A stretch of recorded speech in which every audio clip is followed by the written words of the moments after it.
Hello, everybody. This is Pastor Angela. And first of all, I just wanted to take a moment to thank each and every one of you for opening up your homes for small groups to happen, for hosts and facilitators, investing your time and energy and effort and prayers into this very important small group ministry. People's lives have been changed and communities have been built up. Their sense of belonging is heightened and strengthened.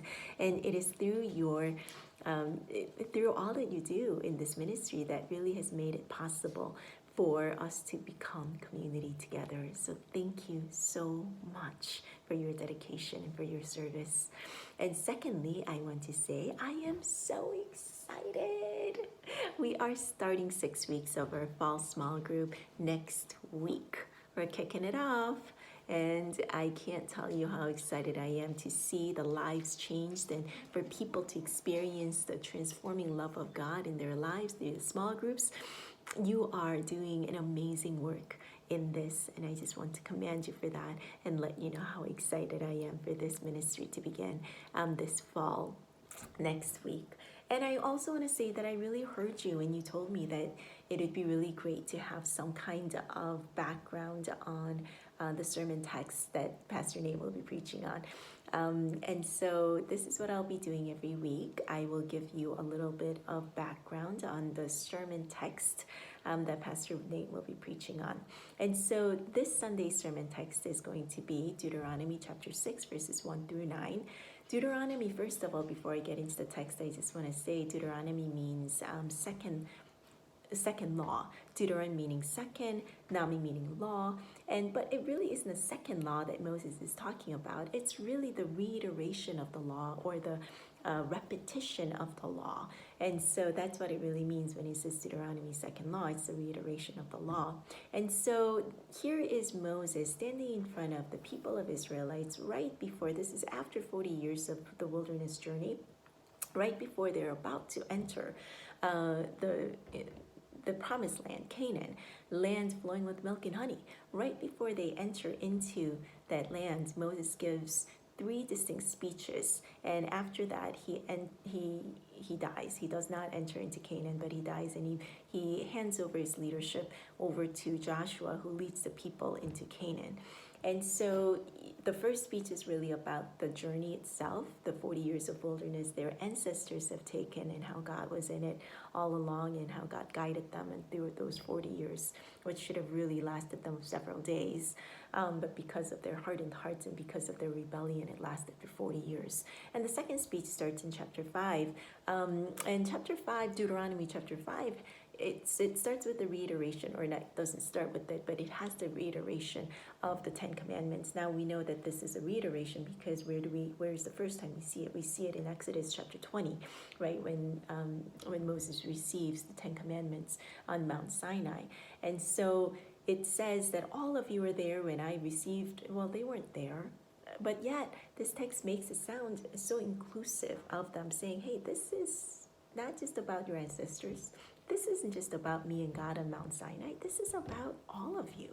This is speaking to all of you. And so the reiteration of the law is really important. The 10 Commandments is really important. And following that in chapter 6 comes the Shema.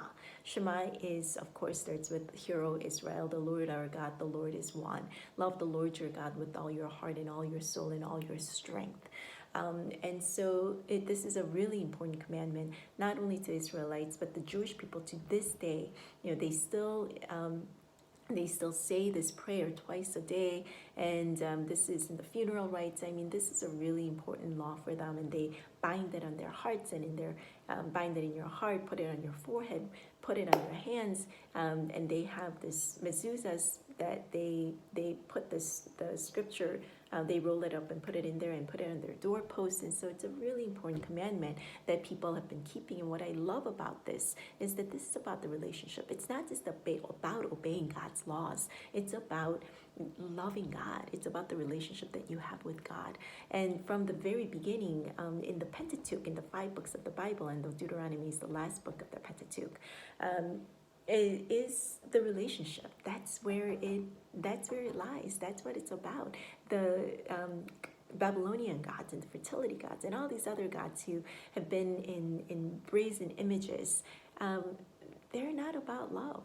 They're about obedience, right? Pleasing them. But this is about relationship. And we see that infused, this first commandment, the greatest commandment, infused throughout the New Testament as well. We know that the teachers of the law come to Jesus. In Matthew chapter 22, you see Jesus saying the greatest commandment is to love the Lord your God with all your heart, all your soul, and all your strength. And second is like it, love your neighbor as yourself, right? You see that in Matthew chapter 22, you see that in Mark chapter 12, and you see that in Luke chapter 10, before the story of the Good Samaritan that goes into loving your neighbor.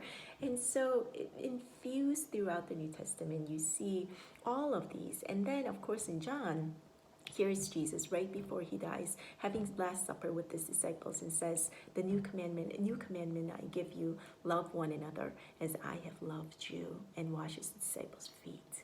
And now do you see the parallel between Moses, who is standing before the people on the plains of Moab, right before he dies, telling the people, love the Lord your God with all your heart, all your soul, all your strength, reiterating this law.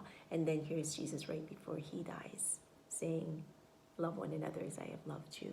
From the very beginning to the end, it's all about relationships of loving God and loving others. And I wonder if the relationship between loving the Lord your God with all your heart, all your soul, and all your strength really is, and between that first commandment and the second commandment of loving your neighbor, I wonder if the relationship is you love God by loving others. Right? And that really sums up the 10 Commandments as well. The first 5 of the commandments having to do with loving God, and the second part of the last 5 commandments having to do with loving others, right? And so it really sums up all of those things very nicely in love God and love others. And so my question to you is, how are you loving God today? And is that the commandment? Is that the greatest commandment that you live by? And the new commandment, love your neighbor as I have loved you, as Jesus has loved us. Do you live by that? How do you carry that out in your lives? And so I hope those are the things that you think about and talk about in your small groups, and really have a great time sharing that. And so happy small grouping. I am so excited for you all. Let me know how it goes. All right, peace out.